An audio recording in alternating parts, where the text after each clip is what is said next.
Hi guys and welcome back to my channel FZ classes. तो guys आज आता है 11 अक्टूबर और है ट्यूसडे। आज हम द हिंदू न्यूज़पेपर को एनालिसिस करेंगे और इस न्यूज़पेपर में देखेंगे कि कौन कौन से आर्टिकल हमारे एग्जाम के पॉइंट ऑफ व्यू से इंपॉर्टेंट है। और अगर गाइस आपको इस न्यूज़पेपर का पीडीएफ चाहिए तो आप मेरा टेलीग्राम चैनल भी ज्वाइन कर सकते हैं, एफजेड क्लासेस हिंदू पीडीएफ। उसका लिंक भी मैं डिस्क्रिप्शन बॉक्स में डाल दूंगा, वहाँ से आप उसको ओपन कर सकते हैं और हिंदू पीडीएफ को डाउनलोड कर सकते हैं। तो चलिए बिना टाइम वेस्ट करे वीडियो को शुरू कर लेते हैं। सबसे पहले आर्टिकल में हमें क्या पढ़ना है, हमें पढ़ना है रशिया और यूक्रेन का अभी तक जितना भी जो हिस्ट्री रही है, उनकी फाइट की, उनकी कन्फ्लिक्ट की, उसको हमें डिटेल में डिस्कस करना है। तो सबसे पहले इशू देख लेते हैं, क्योंकि रशिया ने अभी क्या करा है, फ्रेश अटैक्स करे हैं, मिसाइल रेड्स दिए हैं। किसके अंदर? यूक्रेन के अंदर 75 मिसाइल्स देखने को मिली हैं in the city of the Ukraine, including the Kyiv, दिप्रोस और ज़ैपोरोजिया। ज़ैपोरोजिया और लीव में क्या देखने को मिली है? 75 मिसाइल्स देखने को मिली है। ये उस वक्त देखने को मिली है जब एक दिन पहले यूक्रेन ने क्या कर दिया था, जो रशिया का क्रीमिया वाला रीजन है उसके अंदर क्या कर दिया था, एक ब्रिज था उस पर उसने मिसाइल दाग दी थी। इस वजह से रशिया ने काउंटर अटैक किया और रशिया ने भी क्या करी, अब उसके ऊपर 75 मिसाइल को क्या कर दिया, छोड़ दिया, लॉन्च कर दिया।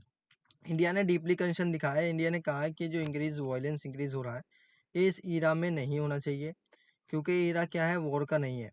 India on Monday express deep concern over the escalating violence at the Ukraine and called for immediate returns to the path of diplomacies and dialogues। उन्होंने कहा है कि आपस में बातचीत करके इसको, जो कॉन्फ्लिक्ट चल रहा है, फाइट चल रही है, इसको हल निकाल लेना चाहिए इसका, और डिप्लोमेसी में आ जाना चाहिए दोनों कंट्रीज को, रशिया और यूक्रेन को। The remark came hours after the Russia fired missiles at many cities of Ukraine, including Kyiv, which host hundreds of Indians। Kyiv में भी क्या हुआ है, बहुत ज़्यादा फाइट देखने को मिली है। जो यूक्रेन की सिटी है, वहाँ पे 100 ऑफ इंडियंस देखने को मिल जाएंगे। तो इंडिया ने भी क्या दिखाया, इसको लेकर डीप कंसर्न दिखाया है। अब हमें क्या पढ़ना है इस आर्टिकल में, रशिया और यूक्रेन के रिलेशंस और उनके कन्फ्लिक्ट के बारे में। तो रशिया यूक्रेन के वॉर की बात करें तो ये रशिया और यूक्रेन का वॉर चला था, रशिया सेपरेटिस्ट इन यूक्रेन में फरवरी 2014 से, यानी कि 2014 से ये वार चलता आ रहा है। Hostilities were initiated by Russia ने सबसे पहले इसको शुरू किया था, shortly after Ukraine revolution of dignity, and was focus on the political status of Crimea and Donbas. Russia ने इसको इसलिए शुरू किया था क्योंकि वो एनेक्स करना चाहता था, पॉलिटिकल स्टेटस बनाना चाहता था अपना क्रीमिया और डोनबास के अंदर, which remain internationally recognise as a part of Ukraine. जो पहले ही क्रीमिया और डोनबास इंटरनेशनली रिकोगनाइज हो चुके हैं as a part of the Ukraine. Incursion into an Ukrainian territory culminated in Russian annexations of Crimea, followed shortly afterwards by the beginning of the war in Donbass between the Russia-backed separatist and Ukraine state forces. Fighting for the first 8 years of the conflict also include naval incidents, जो 8 सालों के इनके बीच के conflict देखने को मिले हैं। इसके अंदर दोनों तरफ से ही naval incidents, cyber warfare and heightened political tensions देखने को मिली है। Throughout the year 2021 bilateral tensions बढ़ी हैं रशिया और मिलिट्री के बीच में, जो यूक्रेन की मिलिट्री है उनकी टेरिटरी के बीच में। And on 24 February 2022 conflict so a major escalation as Russia invaded mainland Ukraine. Conflict बहुत ज़्यादा देखने को मिला है क्योंकि रशिया ने क्या कर लिया, बहुत सारी जो हिस्सा है यूक्रेन का उसको इन्वेड कर लिया है। ऑन 22 फरवरी 2014 में यूक्रेनियन प्रेसिडेंट विक्टर यानुकोविच ने एक ऑफिस लिया था और उन्होंने रिजल्ट दिया था यूरोमेडियन एंड द रिवॉल्यूशन डिग्निटी, यानी कि उन्होंने यूक्रेन की रिवॉल्यूशन और डिग्निटी के ऊपर बात कही थी। Was broke out after his decisions to reject the European Union Ukraine Association Agreement and instead pursue closer ties with Russia and Eurasian Economic Union। पहले यूक्रेन की जो टाइज थी रशिया के साथ, फ्रेंडशिप थी, वो पहले सही थी, अच्छी थी, लेकिन इस टाइम पे बहुत फाइट देखने को मिल रही है दोनों कंट्रीज के बीच में, क्योंकि रशिया यूक्रेन को पूरी तरीके से इन्वेड करना चाहता है। And the Eurasian economic union shortly after Yanukovych throw an exile to Russia, Ukraine eastern and southern region erupted in pro Russian unrest. Ukraine का और ईस्टर्न और साउदर्न रीजन हमेशा ही प्रो रशियन अनरेस्ट देखने को मिला है। Simultaneously unmarked Russian trophs move into Ukraine Crimean and took control of strategic position infrastructure. इसके साथ ही रशियन के जो ट्रूप्स थे उन्होंने यूक्रेन के क्रीमिया वाले रीजन पर अपनी स्ट्रेटेजी, अपनी इंफ्रास्ट्रक्चर बनाने की कोशिश की, इंक्लूडिंग द क्रीमियन पार्लियामेंट भी उन्होंने बनाया ऑन 27 फरवरी 2014 में। ऑन 16 मार्च 2040 में रशिया ने ऑर्गेनाइज कर दिया कि क्रीमिया को रेफरेंडम के द्वारा, कि क्रीमिया क्या है, हमारा ही हिस्सा है, उसको इंटरनेशनली रिकॉग्नाइज करना चाहिए। The outcome of which was in favour of Crimea coming under Russian sovereignty. Russia ने एनेक्स कर लिया क्रीमिया को on the entirely 2 days after the referendum was held in April 2014। Russian separatist in eastern Ukraine proclaim the establishment of Donetsk people Republic. Russia ने क्या कर लिया था, Ukraine के कुछ रीजन्स पर 2014 में Donetsk people's of republic, Ukraine का जो दोनेस्क ओब्लास्ट है, and the Luhansk people's republics को एनेक्स कर लिया था पूरी तरीके से with the support from Russia in form of political figures, special forces और डिनाइबल्स मिलिट्री एडवाइजर यहाँ पर देखने को मिले थे। तो अब इसके बारे में थोड़ा शॉर्ट में जान लेते हैं। ये जो आपको रेड कलर दिख रहा होगा और येलो कलर में आपको दिख रहा होगा, ये जो है येलो कलर वो कंट्रोल्ड है एरिया यूक्रेन के द्वारा, और जो ऑरेंज और रेड कलर है ये जो एरिया है वो कंट्रोल है, ऑक्यूपाइड है रशिया के द्वारा। ये सारा ईस्टर्न पार्ट्स और नीचे क्रीमिया वाला रीजन आपको छोटा सा देखने को मिल जाएगा, ये रशिया के कंट्रोल में देखने को मिलेगा। तो इनका वॉर शुरू हुआ था 20 फरवरी 2014 में, आज से 8 साल पहले। लोकेशन यूक्रेन और रशिया। स्टेटस ऑनगोइंग, अब भी वार इनके बीच में चल रहा है। टेरिटोरियल बिटवीन 2014 से 2022 तक चेंजेस क्या क्या हुए जब रशिया ने इन्वेट कर लिया है, तो रशिया ने क्या बना लिया है, एक एनेक्सेशन कर लिया है क्रीमिया का रशिया फेडरेशन के द्वारा, और ईस्टर्न यूक्रेन को भी प्रो रशियन सेपरेटिस्ट ने सीज कर लिया है। अब देख लेते हैं नेक्स्ट आर्टिकल जो हमारे एग्जाम के पॉइंट ऑफ व्यू से इंपॉर्टेंट है। हाँ, नेक्स्ट आर्टिकल जो हमारे एग्जाम के पॉइंट ऑफ व्यू से इंपॉर्टेंट है वो इसके लेफ्ट में दिया गया है। अभी क्या क्या है कि सुप्रीम कोर्ट ने जो है कोलिजियम सिस्टम को रिज्यूल कर दिया है, और वो अब किसी भी अपॉइंटमेंट्स में डिलिबरेट नहीं करेगा, मतलब वो सोचेगा नहीं किसी भी अपॉइंटमेंट्स के बारे में। सुप्रीम कोर्ट के कोलिजियम सिस्टम को रिजोल्व कर दिया गया है। अब उससे जो 10 नेम्स आइडेंटिफाई किए गए हैं टॉप कोर्ट जजेस के as well as law ministers के, उसने क्या कर दिया है कि अब वो कोलिजियम सिस्टम उनको अपॉइंट नहीं करेगा। कोलिजियम सिस्टम क्या होता है सुप्रीम कोर्ट का, जो फ्रेश जजेस को अपॉइंट करता है उसे क्या बोलते हैं, कोलिजियम सिस्टम बोलते हैं सुप्रीम कोर्ट का। अभी लॉ मिनिस्ट्री ने कहा है कि यूयू ललित से कि वो अपना सक्सेसर्स को नॉमिनेट करें और बताएं कि उनसे नेक्स्ट इस पोस्ट पर कौन होगा सुप्रीम कोर्ट का जज, चीफ जस्टिस ऑफ इंडिया। तो इस आर्टिकल में हमें क्या पढ़ना है, सुप्रीम कोर्ट। सुप्रीम कोर्ट की बात करें तो इसको मेंशन भी देखने को मिल जाएगा आपको कॉन्स्टिट्यूशन ऑफ इंडिया में आर्टिकल 124 में। सुप्रीम कोर्ट ऑफ इंडिया की बात करें तो एक सुप्रीम जुडिशियल अथॉरिटी है इंडिया की, हाईएस्ट कोर्ट है रिपब्लिक ऑफ इंडिया का कॉन्स्टिट्यूशन के under, most senior constitutional court है। Final decisions legal matter except for personal laws, इसका फाइनल डिसीजन होता है सारे के सारे लीगल मैटर्स पे, यानी कि किसी भी लीगल मैटर्स पे अगर डिसीजन इसने दिया वो इसका डिसीजन फाइनल डिसीजन होगा, एक्सेप्ट उसमें पर्सनल लॉ ना हो। एंड ऑल्सो इसके पास जुडिशियल रिव्यू भी है, यानी कि ये अपने ही जो इसने रिजल्ट बताए, जो अपने इसने डिसीजन दिए हैं, उनको भी ये केसेस को वगैरह को जुडिशियल जुडिशियल रिव्यू में ला सकता है। चीफ जस्टिस ऑफ इंडिया ये हेड होता है and chief justice of supreme court. Chief justice of India क्या होता है, chief justice of supreme court का हेड होता है, जिसके अंदर आपको मैक्सिमम 34 जजेस देखने को मिल जाएंगे। एंड एक्सटेंसिव पावर होती है in the form of original, वो अपने ही कोर्ट में कोई केसेस को शुरू करा सकता है। एपलेट उसके पास जुरिडिक्शन होता है, और एडवाइजरी जुरिडिक्शन होता है, वो एडवाइस भी करता है किसी केस के बारे में। As the apex and most powerful constitutional court है इंडिया में, it takes up appeals primary against verdicts of high court of various state of the union. अगर हम बात करें इसके apex of powerful constitution court की इंडिया में, supreme court के बारे में, तो ये बहुत सारी प्राइमरी अपील ले लेता है हाई कोर्ट से, various high state of union के हाई कोर्ट से, उनके केस को भी डिस्कस कर लेता है, और बहुत सारे ट्रिब्यूनल से भी ये केस ले लेता है, इसमें केस ट्रांसफर हो जाते हैं। It is required to safeguard the fundamental rights, ये क्या है, फंडामेंटल राइट्स का सेफ गार्ड है। ऑफ द सिटीजन सेटल करता है dispute between various government authority as well as in central government versus state government, जो भी dispute होता है सेंट्रल गवर्नमेंट और स्टेट गवर्नमेंट के बीच का, उसको यही डिस्कस करता है, यानी कि सुप्रीम कोर्ट में ही उन केस को ओरिजिनली जुरिडिक्शन मिलता है। और the state government versus another state government, किसी दो स्टेट गवर्नमेंट के बीच में अगर कोई कन्फ्लिक्ट होता है, डिस्प्यूट्स होता है, तो उसके केसेस को, उनके अपील्स को भी यही डिस्कस करता है in the country. As a advisory board it hears matter which may specially be refer to it under the constitution by the president of India. Advisory court की बात करें तो जो मैटर्स होते हैं वो कॉन्स्टिट्यूशन के हिसाब से देखता है प्रेसिडेंट ऑफ इंडिया के द्वारा। Law declared by the Supreme Court becomes binding on all courts at all levels within India and also pay all of a union and state government. जो भी सुप्रीम कोर्ट लॉ डिक्लेयर कर देता है वो सब के सब कोर्ट पे जो कंट्री में है उन पर वो बाइंडिंग होते हैं, यानी कि उन लॉ को मानना उन्हें क्या है वो बाध्य है उनके ऊपर। As per the article 142 of the constitution, ये ड्यूटी है प्रेसिडेंट ऑफ इंडिया की कि वो डिक्री और सुप्रीम कोर्ट्स को बनाए रखे, इनहेरेंट जुरिडिक्शन दे उसको, and pass and order deemed necessary in the interest of justice. Supreme court has replaced the judicial committee of the privacy council as the highest court of appeal since 28 January 1950। Supreme court से पहले एक जुडिशियल्स committee होती थी, privy councils होती थी, उसको supreme court ने replace कर दिया और 28 जनवरी 1950 में क्या बन गया, ये फिर सुप्रीम कोर्ट बन गया। अब इसके बारे में थोड़ा शॉर्ट में जान लेते हैं। तो इसकी एस्टेब्लिशमेंट हुई थी अक्टूबर 1 1937 में। इसका जुरिडिक्शन आपको ministry of law and justice government of India के अंदर देखने को मिल जाएगा। इसकी सीट आपको लोकेशन दिल्ली में देखने को मिल जाएगी।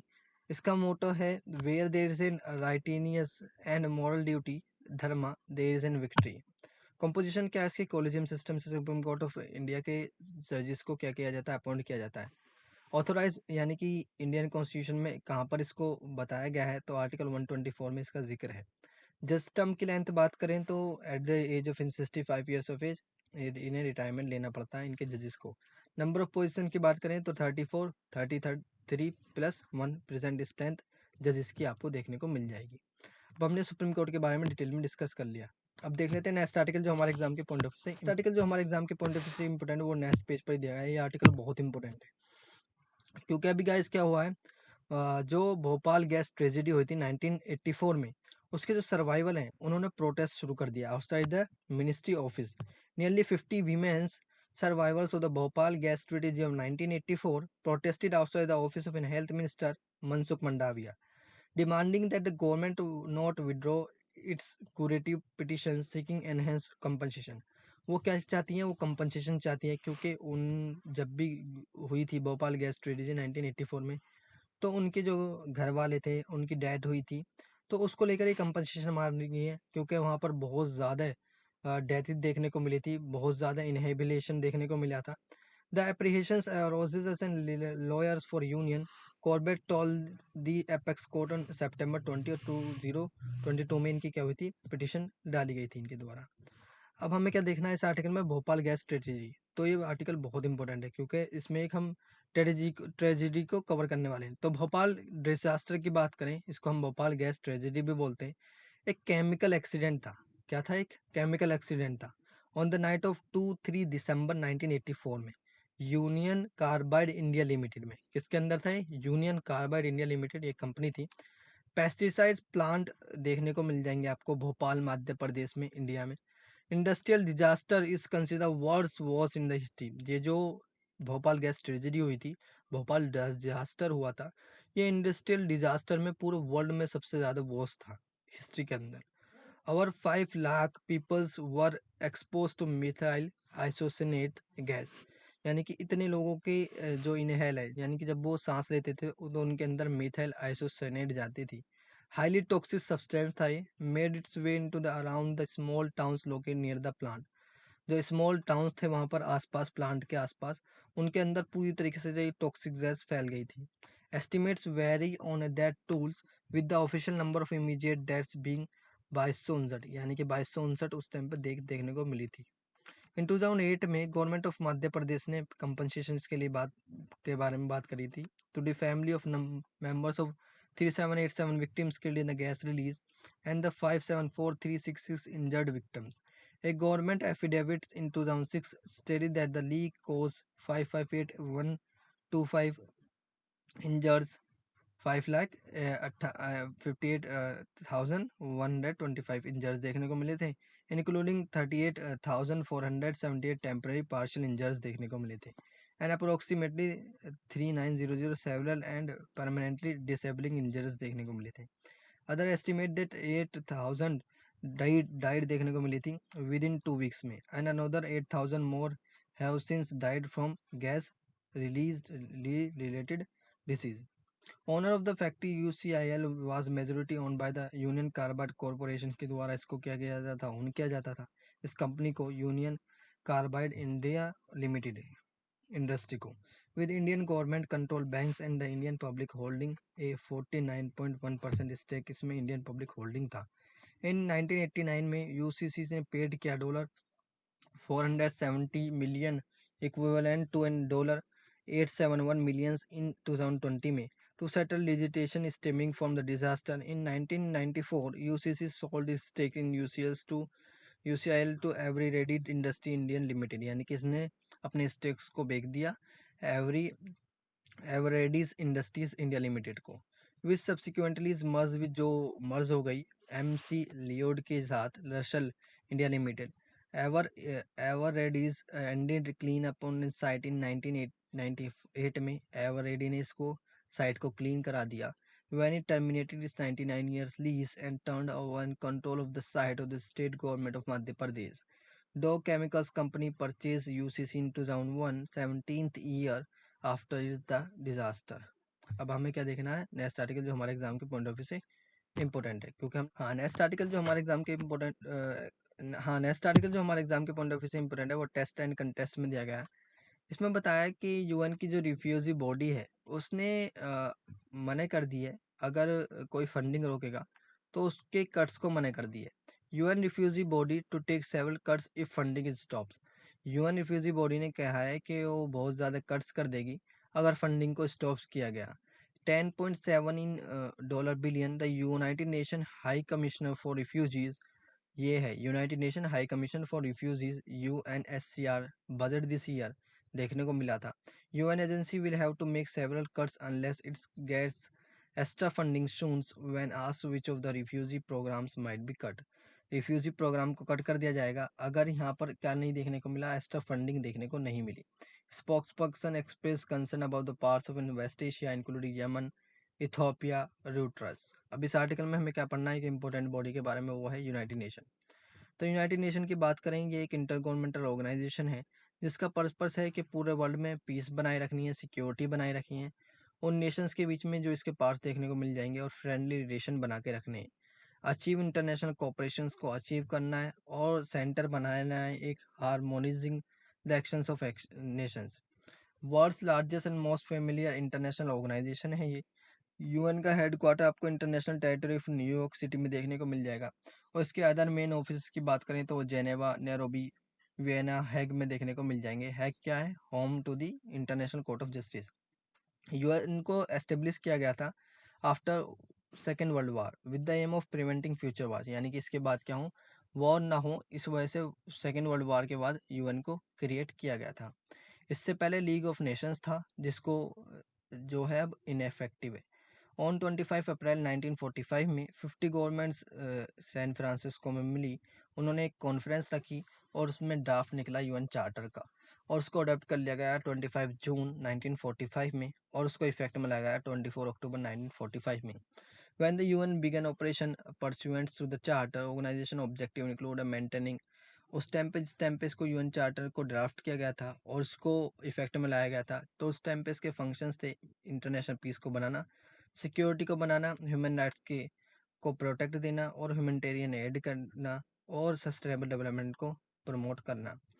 फाउंडिंग की बात करें तो यूएन में उस टाइम पे 51 मेंबर स्टेट थे, with the addition South Sudan addition हुआ इसमें 2011 में, और इसके मेंबर पहुंच गए हैं 193, representing almost all the world सोनन स्टेट, यानी कि रिप्रेजेंट करता है कि सारा का सारा वर्ल्ड क्या है, सोन स्टेट की तरह है। अब हमें क्या देखना है इसके बारे में शॉर्ट में, तो इसका हेडक्वार्टर आपको न्यूयॉर्क सिटी में देखने को मिल जाएगा। ऑफिशियल लैंग्वेज आपको जरूर याद रखनी है इसके, ये एग्जाम में पूछी गई है, तो Arabic, Chinese, English, France, Russia और स्पेनिश। टाइप क्या है? इंटर गवर्नमेंटल ऑर्गेनाइजेशन है। मेंबरशिप स्टेट कितने हैं?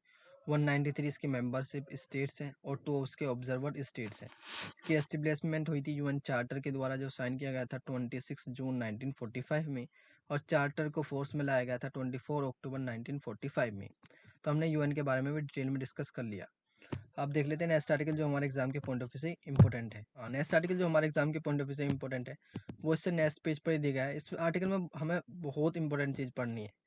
तो इस आर्टिकल में हमें क्या पढ़ना है कि इस आर्टिकल में बात की गई है कि किस तरीके से जो विलेज पंचायत हैं, जो डिसेंट्रलाइजेशन गवर्नमेंट है, यानी कि डेमोक्रेटिक गवर्नमेंट है, जो डिसेंट्रलाइजेशन गवर्नमेंट है, जो लोअर लेवल गवर्नमेंट है, जो लोकल सेल्फ गवर्नमेंट है, पंचायत राज, उसको किस तरीके से स्ट्रेंथन किया गया है। तो इस आर्टिकल में ये बात चली है कि किस तरीके से स्ट्रेंथ किया जाए डिसेंट्रलाइज गवर्नमेंट्स को। तो हमें क्या पढ़ना है इस आर्टिकल में? पंचायती राज।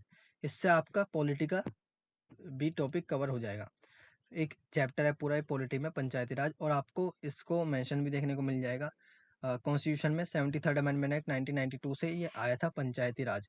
विलेज पंचायत को ग्रो करने के लिए, उनको प्रोग्रेस करने के लिए पंचायती राज सिस्टम को लाया गया था। और सबसे पहले पंचायती राज सिस्टम को रिकमेंड किया था बलवंत राय जी ने। बलवंत राय जी कमेटी को अपॉइंट किया गया था 1957 में। तो पॉलिटिकल पंचायती राज की बात करें तो एक पॉलिटिकल सिस्टम है जो ओरिजिनेट होता है इंडियन सब कॉन्टिनेंट से। इसको फाउंड किया जाता है इंडिया, पाकिस्तान, बांग्लादेश, श्रीलंका और नेपाल के अंदर। यह ओल्डेस्ट सिस्टम है लोकल गवर्नमेंट का इंडियन सब कॉन्टिनेंट की बात करें। इसका हिस्टोरिकल मेंशन देखने को मिलेगा। यह बहुत पुराना सिस्टम है, 250 सी पीरियड का। वर्ड राज मीन्स होता है रूल। जो पंचायती राज है इसका मतलब है राज मीन्स होता है रूल, और पंचायत मीन्स होता है असेंबली। पंचायत का मतलब क्या होता है? असेंबली। आयत में और 5 पंच इसमें देखने को मिल जाएंगे। Panchayat consist of vice and respected elders chosen and accepted by the local communities. This assembly settle dispute between the both the individuals और विलेजेस। ये जो असेंबली है ये इंडिविजुअल्स और विलेजेस के बीच के डिस्प्यूट्स को क्लियर करती है। However there are varying forms of such assemblies. The leader of a panchayat was often called the president, mukhiya. जो पंचायत के जो लीडर होते हैं उनको बोला जाता है मुखिया, सरपंच या फिर प्रधान। इलेक्टेड और generally acknowledged position. Modern Panchayati Raj of India and is gram panchayat are neither to be confuse with the additional transitional systems nor with the extra constitutional कैप पंचायत और caste panchayat found in parts of northern India. Mahatma Gandhi ने सबसे पहले कहा था कि पंचायती राज system होना चाहिए। Foundation of Indian political system को महात्मा गांधी जी ने कहा था पंचायती राज के बारे में। It would have been in decentralise form of government. ये डिसेंट्रलाइजेशन फॉर्म ऑफ गवर्नमेंट होना चाहिए। डिसेंट्रलाइजेशन का मतलब है कि सेंटर से पावर कुछ नीचे भी जानी चाहिए, विलेज लेवल पर पावर जानी चाहिए। उसको क्या बोलते हैं? हम डिसेंट्रलाइजेशन बोलते हैं। Where each village would be responsible its own affairs. ये गांधी जी ने कहा था ये विलेजेस हैं वो अपने अफेयर्स के लिए खुद रिस्पॉन्सिबल हो, अपने डेवलपमेंट के लिए, अपने प्लान के लिए वो खुद क्या करें? रिस्पॉन्सिबल हो। The term for such in vision was gram swaraj. इस टर्म को लाया गया था क्योंकि इसका विजन था ग्राम स्वराज बनाने के लिए, सेल्फ गवर्नमेंट्स बनाने के लिए विलेजेस में। Instead India developed a highly centralise system of government. क्या था उस टाइम पे? इंडिया में सेंट्रलाइज सिस्टम ऑफ गवर्नमेंट था, यानी कि सेंटर के पास ही सारी पावर होती थी। However, this has been moderated by the delegation several administrative functions to the local level, empowering elected Gram Panchayat. There are significant difference between the transitional Panchayati Raj system and the system envisaged by the Gandhi and the system formalized in India in 1992. इस system को लाया गया था India में 1992 में। ये पंचायती राज system जो है वो गांधी जो पंचायती राज सिस्टम को कहा था उससे बहुत डिफरेंट ये पंचायती राज सिस्टम सबसे पहले देखने को मिल जाएगा। अब देख लेते हैं नेक्स्ट आर्टिकल जो हमारे एग्जाम के पॉइंट ऑफ व्यू से इंपॉर्टेंट है। तो गाइज आज ये आर्टिकल थे जो हमारे एग्जाम के पॉइंट ऑफ व्यू से इंपॉर्टेंट थे। वीडियो अच्छी लगे तो वीडियो को लाइक करें एंड चैनल को सब्सक्राइब करें। मिलते हैं नेक्स्ट वीडियो में, तब तक के लिए थैंक यू, जय Hind and never give up.